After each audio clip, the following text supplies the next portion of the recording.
Om Ganati Manandasyam Gana Gana Salakya Chaksurun Minitam Yadatashmai Sri Gurave Namah Sri Chaitanya Manobhistam Stapitam Yena Bhutare Swayam Rupa Karamayam Darati Svaparantiham Vandeham Sri Guru Siyata Parakamalam Sri Gurun Vaishnavam Shah Sri Rupam Sagadatam Sahagana Raganatam Vitam Stam Sadevam Sadvaitam Savadutam Parijana Sahitam Krishna Chaitanya Devam Sri Radha Krishna Padan Sahagana Larita Shivishikan Vitam Stam Hey Krishna Karuna Sindhu Dinubandhu Jagatpate Gopisha Gopika Kanta Radha Kanta Namostute Jayatam Surito Pango Mamater Matergati Matsavasha Padam Bojo Radha Namada Namoanam Sriman Rasarasaram Vivam Sivare Karsan Venoshanar Kupa Gopinata Sri Saram Divyad Brindaranya Kapadrumada Srimad Ratnakara Shima Shanishto Sri Sri Radha Shila Govinda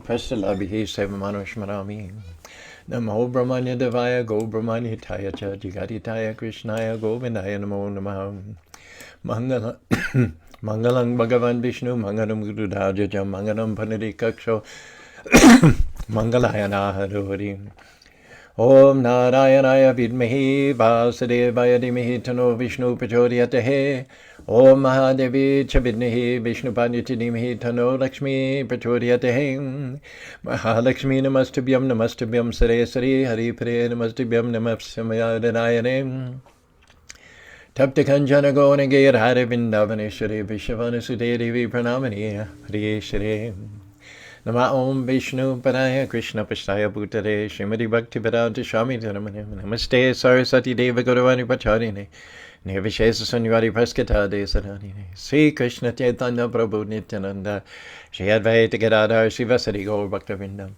Hare Krishna Krishna Krishna Hare Hare Hare Rama Rama Rama Hare Hare. Kicking off another week. July is past. Water under the bridge. August will contain the Janmashtami celebrations on the 19th, Friday the 19th in Salt Lake City. And we'll observe it on the 21st here as part of the Sunday feast. Also August, I was reminded last night while talking to Joshua Thomas that Los Angeles Rath Yatra is next Sunday. So he himself is going to drive down there and arrive Saturday in time to help Ratnabhushan and others put the cart together for the parade the following day. Wouldn't I love to go there, and wouldn't I love to take the devotees from Utah, but unfortunately we're tied down here. Saturday is a lot of tourism, a lot of business for the buffet, and it's just impossible to get away. But if there's anybody out there that can nip down to LA next weekend, I would endorse that as a great boost, potential boost for one's Krishna consciousness. I think I mentioned that last week. I won't tell you the story again because I think you heard it last week. But Matt Turner's a physician in Kansas, and he was a senior at BYU, visiting the temple occasionally, interested but very reluctant to make any sort of commitment to their practices. And he was to go visit his mother in Orange County on the same weekend, coincidentally, that they were having the Rath Yatra on Venice Beach. And so he went down there coincidentally with that, and then he came back with a shaven head with tilak, chanting 16 rounds a day. We said, what happened? What happened to you? You went down for the weekend to visit your mother in Southern California, and you come back with tilak on your forehead and dhoti, chanting 16 rounds. He said, what happened? He answered in one word, Rath Yatra. So whatever level you're at, whether you're enthusiastically practicing or sort of just having got your foot wet and you're trying out some of the practices of Krishna consciousness, or whether you're just looking from the outside in, definitely LA Rata is an amazing experience. It addresses the mind, the body, the intellect, the soul. It's an all-encompassing event. And what better weather could you expect than on a Sunday at Venice Beach? The temple's only about 3 miles away. So this will be close to 50 years, I believe, that the LA festival has sponsored the Rath Yatra. And this year is significant because there's been a hiatus, a gap of 2 years because of COVID itself. Personally, I was in the LA Temple for 10 years, and I was the MC for 28 years for that particular, the first the first year they flew in Bhumi from England to be the MC because he has a very nice English accent, and Americans love English accents. But after he came and did a good job of being the master of ceremonies for the very first LA Rath Yatra back probably in 1978 or so, someone said, well, we've got Caru right here, and even though he doesn't have an English accent, he's fairly well presentable. He cleans up well in public, and he has a decent vocabulary, and he loves to preach. So then I can't claim to have been the MC for the first Los Angeles Rath Yatra in 1978 or 1979, but I was from 2 till 29 for 28 consecutive years till the younger generation moved in, which is fine with me. Fine with me. Next weekend, Sunday on Venice Beach, if there's any way you can see yourself clear to go there. Some of our listeners are from Utah, and some from Phoenix, and some from Los Angeles itself. So coming back after a 2-year absence because of COVID, the Jagannath Chariot Festival in Venice Beach. It starts about noon in Santa Monica, wends its way along the bicycle path by the Pacific Ocean, arrives, I think it might arrive around 1 o'clock at the Venice Pavilion, which is 4 acres of grassland right there on Venice Beach. And then throughout the afternoon, there's entertainment on 2 different stages. There's a free feast passed out for up to 10,000 people. There are yoga classes, lots of exhibits. And aside from the feast, there are lots of place where you can buy exotic food like curd steaks, all kinds of smoothies, pakoras, a whole array of different food booths aside from the free feast. All right, that's my plug for LA Rath Yatra. It's a big part of me. I spent almost a quarter of a century being the MC there. It always gets my blood running, gets my level of excitement up. I would be down there in a second if we didn't have so many visitors here on a Saturday in the summer. We're revisiting for the 7th, not consecutive day, but for the 7th consecutive day that we're doing this classes, this verse from the 7th chapter, 22nd verse, first canto of the Srimad Bhagavatam. This will be part 7. Krishna Krishna Mahabaho Bhaktanam Tameko Vena Apavargo Si Samsidaham. Arjuna is speaking to Lord Krishna. He says, you are the almighty personality of Krishna Krishna Mahabaho. There is no limit to your multifarious potencies. Therefore, only you are competent to instill fearlessness in the hearts of your devotees. Everyone in the flames of material miseries can find liberation in you and in you only. I believe it's in the 5th canto where example is given that taking shelter of the demigods in order to resolve the issue of fearfulness. Fearfulness comes from death. So if one wants to become fearless, then one has to resolve this issue of death to one's satisfaction. But the problem is, the demigods themselves have to die. When Hiranyakashipu did severe penances and austerities, his aim was to achieve the boon from Lord Brahma, the creator of this universe, of immortality. In fact, the Hiranyakashipu stood in the tree pose with his arms above his head, standing on one leg. I believe it was for 125 years by the calculation of the demigods. Their one day is our 6 months. So do the math. It was quite a few thousands of years that Hiranyakashipu stood in one place in the tree pose. In fact, he became so much a part of the landscape that he was taken for granted by the ants, who built a anthill covering the entirety of his body, during the course of which they snacked on his flesh. The result of which was that after some time there was no flesh on the skeletal structure of Hiranyakashipu, and yet he was such a powerful yogi that he managed to keep his life air circulating just within his bones. And finally Lord Brahma appeared before him and said, what do you want? What are you doing? What do I have to do to get you to knock it off? So Hiranyakashipu said, I want immortality. Brahma said, haven't you read the Bhagavad Gita? Actually, Bhagavad Gita hadn't been spoken, but the knowledge is extant throughout all of cosmic history. It says, Krishna says, from the highest planet, Apanar Brahmana Brahma Purnaravatin, to the lowest planet, they're all places of misery where repeated birth and death take place. Lord Brahma lives on Brahmaloka, which is the highest planet in the material world. And so he's within the confines of the limited conditioned material world, and he himself is subject to death.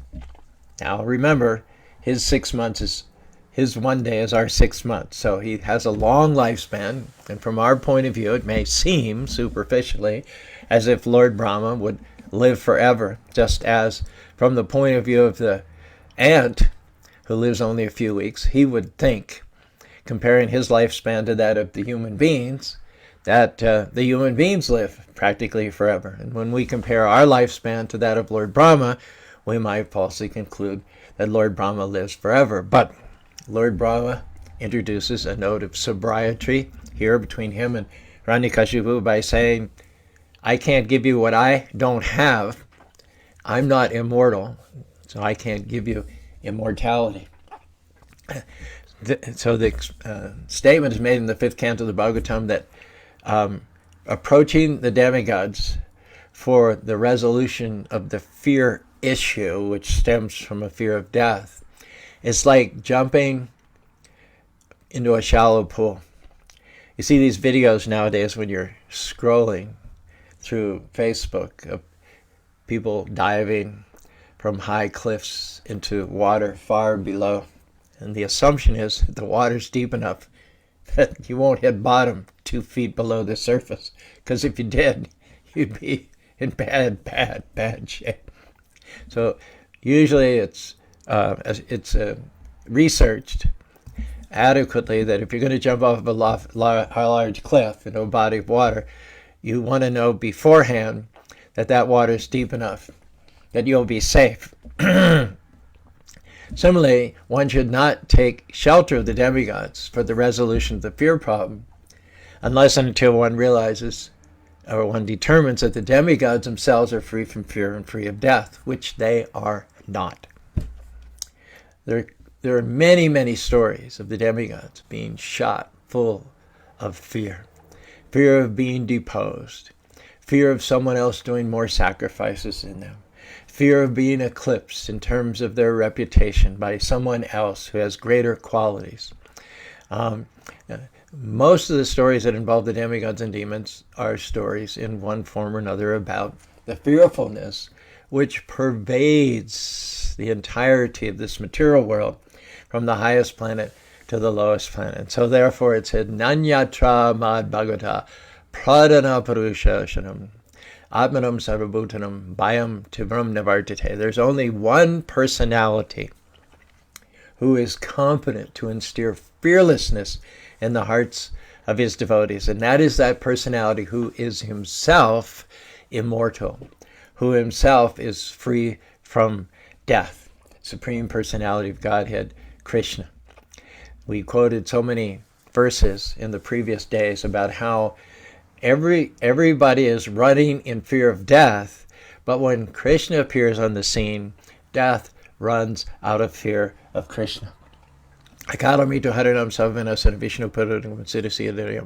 come to the temple and the priest generally gives them a spoonful in their right hand of the deity bathing water with a little leaf of tulsi in it. And as he administers this liquid in the palm of the guest, he says, the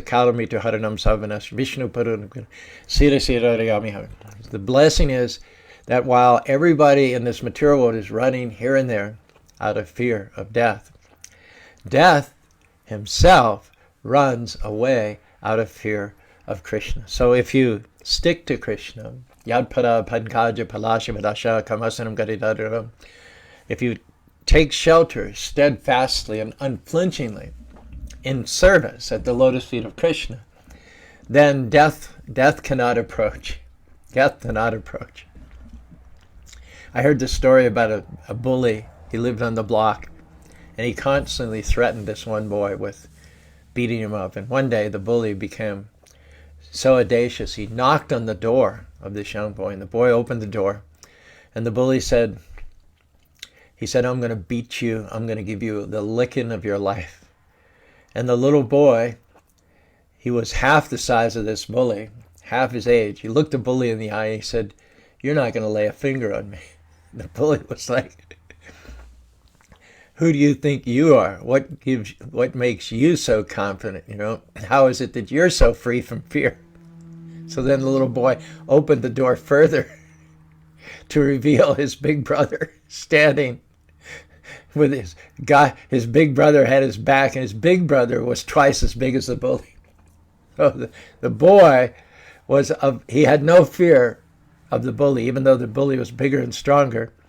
The source of his fearlessness was not his own strength, his own power, his own stature, but it was the protection which his older brother was offering right there on hand over his shoulder. So similarly, devotees achieve fearlessness because of Mahabaho, mighty armed Krishna. Krishna offers his protection.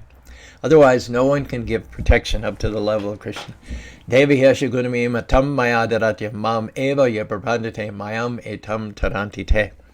This material nature, with its stringent laws of birth, death, disease, and old age, is like a vast ocean which cannot be overcome by sages, by yogis, even by big demigods. It's too vast, it's too powerful, and not only is it vast, not only is it powerful, not only is it entangling, but it is divine. Devi Hiya Shagunamayi. The material energy emanates from the all-powerful Lord. And in the same way that no one can surmount the Lord because of his unlimited powers, no one in this material world, no one who's come to this material world can counteract or surmount the energy of the Lord in the form of material nature. That also is insurmountable by virtue of it having come or originated from the unconquerable, unlimited Supreme Personality of Godhead. But there is a way to not overcome exactly, but there is a way for the Lord to give the word by which that entire material ocean shrinks and becomes manageable. So at a word from the Lord, that insurpassable ocean shrinks to a little puddle over which those who are chanting Hare Krishna, Krishna Krishna, Hare Hare, Hare Rama, Rama Rama, Hare Hare, can very easily cross over it. And we promised last week and earlier this morning to give you some examples of devotees having taken shelter at the lotus feet of the Lord and showing examples of fearlessness in their lives. And we don't find such examples of fearlessness in the lives of those who have taken shelter of the demigods. Not even close. The first example is that of Dhruva Maharaj. You find that in the 4th canto of the Srimad Bhagavatam, 12th chapter, 30th verse. Dhruva started out his life being disenfranchised by his father. He was unable to crawl up on the lap of his father. Uttanapada was the king. Or was it Uttanapada was his brother? Uttanapada is the king. Tad Uttanapada Putro. The verse I'm going to quote gives you the name of the king. Tad Uttanapada Putro, Darshanam Agatam. The son of Uttanapada tried to get up on the lap of his father, and he was prohibited from doing so because of the presence of his younger stepbrother, born from a younger, more favored wife of the king. So the king apparently didn't have a lot of aggressiveness in and of his own self. He was somewhat submissive, especially to his second, younger, more pretty wife. So he didn't want to make a statement by taking his older son on his lap, because he knew the ambitions of his younger wife for her son to overshadow Dhruva and become the king. At some point, it might not be out of the question that the younger queen had in mind an assassination for Dhruva to get him out of the way in due course of time and clear the path for her own son to succeed to the throne. Anyway, it never reached that point because Dhruva got extremely offended, as he should have, incensed, and went storming off to his mother, and he placed the matter before her. She said something very, very interesting. She said, your stepmother is actually, let me just back up a little bit. When he was prevented from getting up on the lap of his father, his stepmother was standing by, pointed at him, and very viciously and harshly said that if you want to sit on the lap of your father, you have to take your next birth from my womb. Please the Supreme Personality, you got to get his favor, and then it may be possible in your next life. So his real mother said to Dhruva, that was actually pretty good advice. You've got too much going against you in the palace here. You've got your stepmother who's busy making alliances, lobbying on behalf of her son. She's got the ear and the attention of the king. The king's weak-minded. Everybody is arrayed against you and the legitimacy of your claim to the throne. And so as a 5-year-old boy, you don't really have much chance in the natural, but if you worship the supernatural Lord, there isn't anything that he can't accomplish. On behalf of his devotees, there isn't any place that he can't take them. It doesn't matter who's against you. If you get Krishna for you, then you and Krishna will be a majority. And so, following the advice, both of his mother and his stepmother, Dhruva, went out into the forest. He did austerity. He saw the Supreme Personality of Godhead. Stan vilasi tabasi sthitam bhaktam kacham vichimbambuddha shraman krito param nyache. He got his kingdom back, and much more, in fact. The wrongs were redressed with interest by the all-powerful Supreme Personality of God. And not only that, but the stepson was killed while out in the forest on a hunting trip. Dhruva had all the thorns removed from his side, all the obstacles removed. He became the undisputed king for many thousands of years. And then when it came time for him to leave his body, after a lifetime, beginning from the age of 5, of devotion and service to the Supreme Personality of Godhead, what happened was a golden vehicle descended from the spiritual world. And the drivers and the chauffeurs were four-handed Narayan Vishnu forms. They invited Dhruva to step up onto the platform there and to be chauffeured back to up to the Dhruva Maharaj planet, which is an eternal planet. In any case, he's going to some place where he's never going to die, in an effulgent vehicle, manned and driven by denizens of the spiritual. So as he's approaching the plane, it is said that death personified comes onto the scene. Now, when death comes onto the scene at the time of transition to its body, that's not a very happy time for most people who are attached to the temporary material body and byproducts of the body.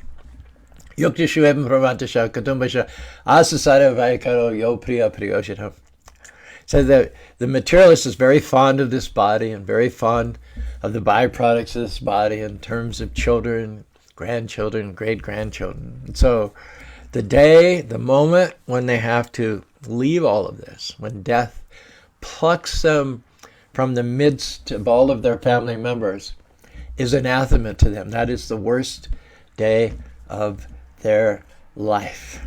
They spend their whole life in denial of that inevitable moment. And when it comes, they're gnashing their teeth and cursing the Supreme Personality of Godhead for upsetting the apple cart, disturbing their comfortable niche in and about and amongst family members. And so that is not a time very much to the liking of the materialists. The example is given that in the mouth of the cat, the rat feels only death.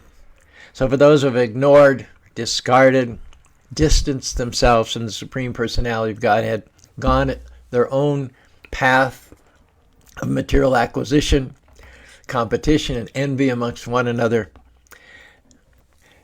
death comes, Krishna comes in the form of death as their greatest enemy, as their nemesis. Death is the last person they ever want to see. But that same cat that has the kitten in its mouth, the kitten feels love. The rat in the mouth of the cat feels death. The kitten in the mouth of the same cat feels love. And we've all seen the mother cat carry the little baby kitten around by its loose flesh at the back of its neck, and the little kitten is purring. So it's up to us. We can be in an antagonistic position to the Supreme Personality of Godhead, or we can present ourselves before Him with folded hands. Hare Krishna, Krishna Krishna, Hare Hare, Hare Rama, Rama Rama, Hare Hare, and asking to be His faithful servants. Because Dhruva Maharaj had a whole lifetime of service to his credit. When death came on the scene, not only was Dhruva not intimidated or struck with fear by the appearance of death, as most people would be, but death himself did not come in order to intrude or intimidate on Dhruva Maharaj.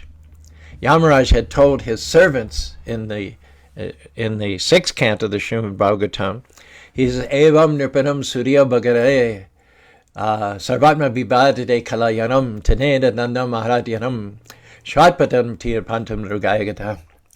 When the Yamadutas came back to Yamaraj, having been prohibited from taking Ajamil away for punishment due to his sins, Yamaraj told them that if someone's chanting the names of the Lord, Hare Krishna, Krishna Krishna, Hare Hare, Hare Ram, Ram Ram, Hare, such a person has solved all the problems of life.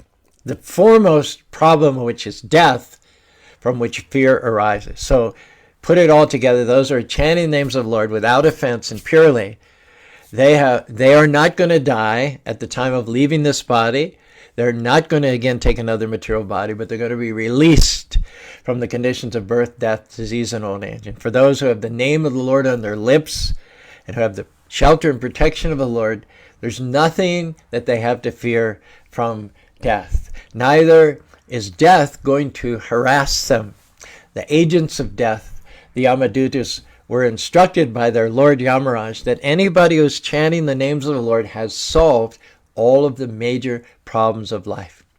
Prabhupada talked about all the emphasis that we have on the temporary problems of shelter, food, employment, mortgage, transportation. We spend our whole life plan making around these temporary adjustments within a world in which we are doomed to die. Prabhupada said, what about paying some attention to the real problems of birth, death, disease, and old age? The problems of hunger and thirst and shelter are certainly there, but they're secondary. Your main problem is that after you've made all these nice arrangements and gotten yourself comfortable, what are you going to do about the fact that you're going to get kicked out? What are you going to do about the fact that then you're going to be propelled, thrown into another womb, packed up for 9 more months, and then pushed out to have to then again adjust to an entirely new body, a new lifespan, a new family, new imperatives for food and shelter and transportation? When does it ever end? I'll tell you when it ends. And it only ends when you surrender to that one sole exclusive person who can solve the main problems of life, which are birth, death, disease, and old age. So the Yamadutas got it straight in their minds that anybody who's chanting Hare Krishna should never be approached, because they've already solved the death problem. They've solved the fearful problem. Yamaraj went on to say to his servants, such people never commit sinful activities. They're too busy engaged in the service of the Lord in order to get off track. They have too much of a taste for serving the Lord. They've param drishtvanavarayate. For the most part, they've lost the inferior tastes of mucking around in this material world. He continues on, though, to tell his servants that even if, due to temporary illusion or past mistakes, they do commit a sin while practicing devotional service, while chanting regularly the Hare Krishna mantra, it's okay. Why? I am Hikritanirvasho Janmakotya Yadbyajata Nama Shwastyanamare. This is what the Yamadutas told, the Vishnu Dutas told the Yamadutas while they were all standing around the deathbed of Ajamil. Ajamil, as you know, had chanted the name of his youngest son, which happened to be a name of Krishna, Narayan. His being wrested away, dragged away by the Yamadutas was interrupted by his utterance of the name of the Lord. The Vishnu Dutas appeared. There was a discussion between the servants of Vishnu and the servants of Yamaraj, during which time the servants of Vishnu told the Yamadutas, I am Hikritanirvasho Janmakotya Yadbyajara Nama Shwastyanamare, because he has even unconsciously, not with intent, but unconsciously, because his youngest son happened to have had the same name as Narayan, because he chanted this without offense at the time of death, when he was full of fear. It was fear, in fact, that squeezed out, caused him to say, Narayan, Narayan. It is said, because he has one time chanted unconscious the name of the Lord, it has freed him from more sins than he can commit in thousands and thousands of lives. Such is the power, chanting the holy name of the Lord. So Yamaraj tells his servants, and they just had personal experience of it, don't worry even if they do commit a sin due to a past bad habit or due to a temporary illusion. It's okay, because as they continue to chant the holy names of the Lord, more sins will be forgiven than they can commit. Let's hasten to say that this should not be taken advantage of. The seventh offense in chanting the holy names of the Lord is that one should not commit sins on the strength of chanting. It's to be understood that while you may mess up once or twice, you can't make a habit chanting, sinning, chanting and atoning, chanting, sinning, chanting, atoning, sinning, chanting, atoning. No.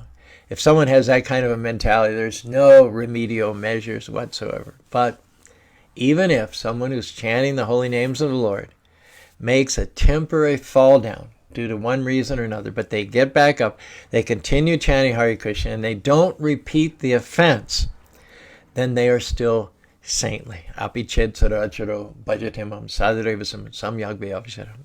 Even if one commits, in the estimation of society in general, an abominable act, still if one continues on the path of devotion with faith that if I continue chanting, continue exerting myself in the upward direction, Krishna will give me all the strength that I need in order to overcome these bad habits. He will also simultaneously shrink the boundaries of the ocean of birth, death, disease, and old age to such dimensions that by His grace, by His word, by His sovereignty over material nature herself, I will end up solving the birth problem, the death problem, the disease problem, and the old age problem. So we find ourselves here at the death scene of Dhruva.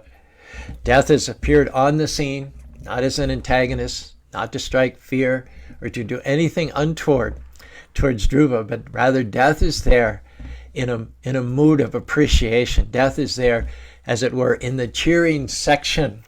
Nobody is happier than death when he sees someone who has overcome death. Death takes no pleasure out of causing misery and suffering to the living beings, propelling them into the cycle of birth, death, disease, and old age repeatedly. He's delighted when someone achieves release from his sovereignty. And so death appears on the scene, and not only does not harass or intrude upon Dhruva Maharaj, but death bows down on all fours.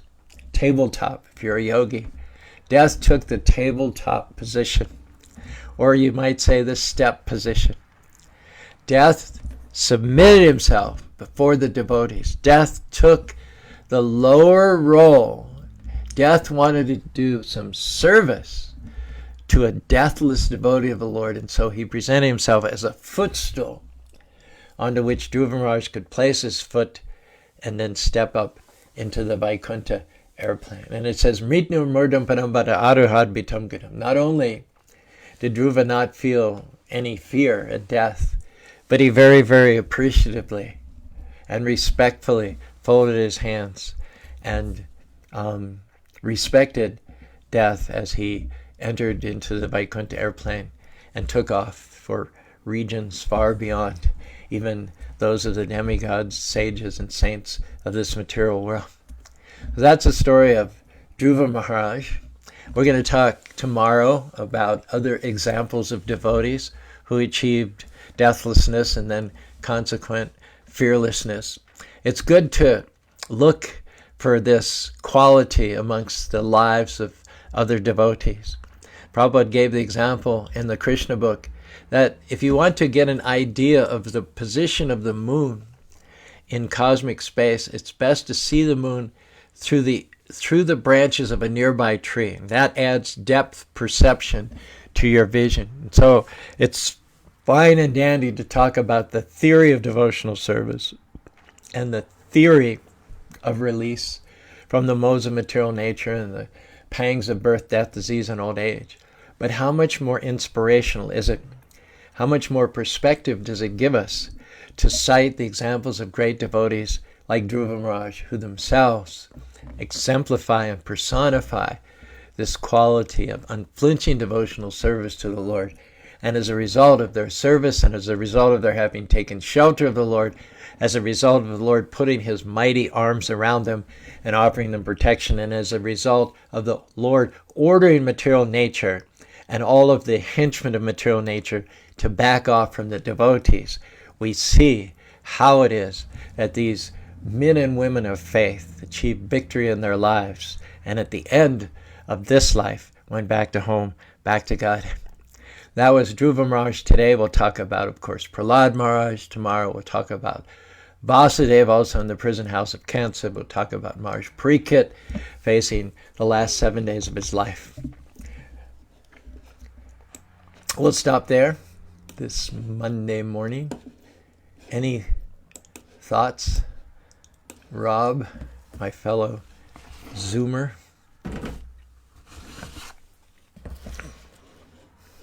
It'd be an amazing thing to live fearlessly.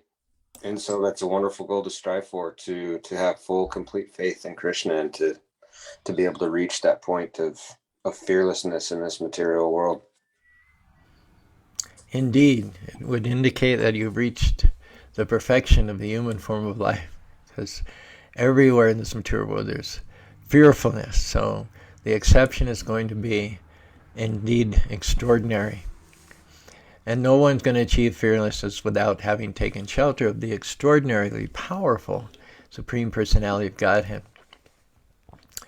John Malik, thanks for joining us here. John Makori, good morning, watching from Kenya. Well, that's nice.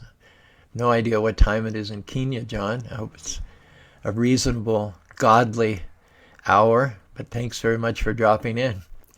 Rakesh, from right here in Salt Lake City, he dropped out. He had a business meeting, but he was with us for a while.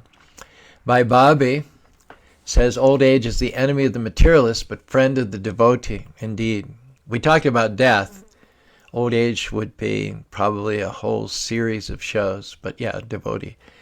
If he has no fear of death, he doesn't have any fear of old age. It's actually, I heard that a survey was conducted to see people's levels of happiness at various stages of their lives, and you might be surprised to know that most people are happiest between 70 and 75.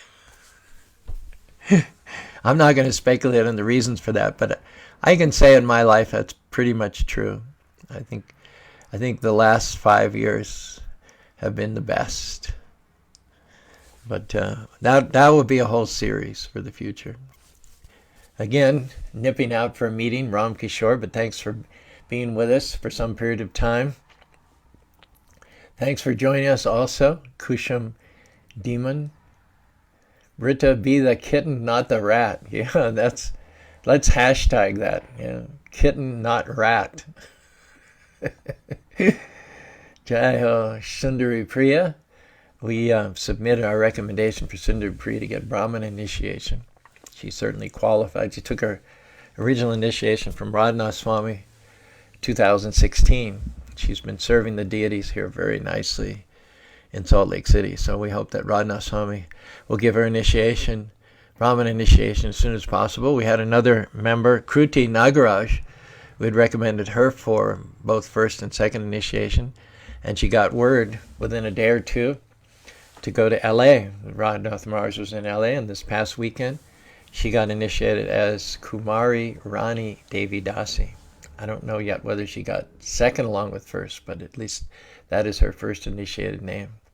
And she's sponsoring the feast. So if you go to the Sunday feast this Saturday in Salt Lake City, that feast will have been sponsored by Kruti Nagaraj, known now to Krishna and Radharani as Kumari Rani Devi Dasi. So congratulations to you, Kruti. Jean, thanks for jumping on. John Malik says, material life is the main problem nowadays. Yes.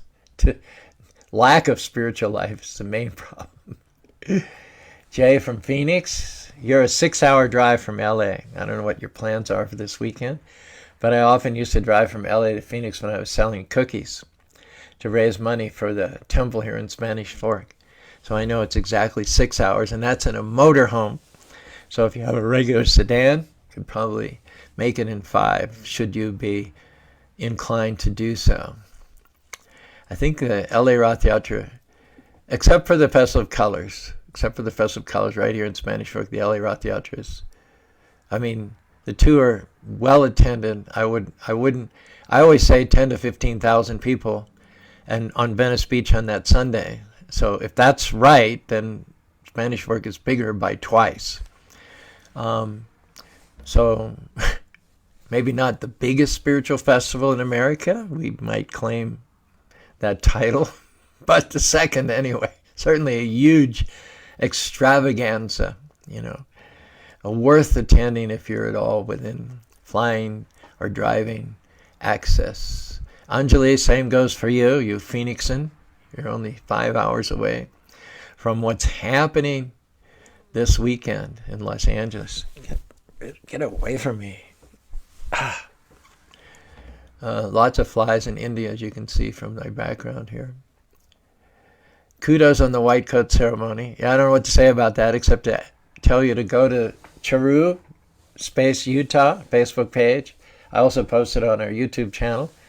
They had invited me to give a 3-minute invocation for the white coat ceremony this past Saturday morning. I ended up speaking for 6 minutes. Took twice the amount of time I was allotted, but I don't think anyone complained. It seemed to have been well received.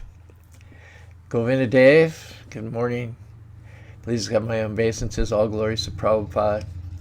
Brent had some of his students come from UVA, and he spent time with them. They came as a part of his class assignment to visit an alternative religious service, and they happened to have picked the Krishnas, and Brent was here, so a wonderful, felicitous encounter between teacher and student, which lasted throughout the entire evening. And I love Brent because he really likes to explain the philosophy of Krishna consciousness to other people, and as a professor, he certainly does a great job of it. And again, bye, Bobby. So that's it. So much for Motivational Monday. We'll be back tomorrow with more inspirational stories of fearless devotees of the Lord. Hare Krishna, Krishna Krishna, Hare Hare, Hare Ram, Ram Ram, Hare Hare.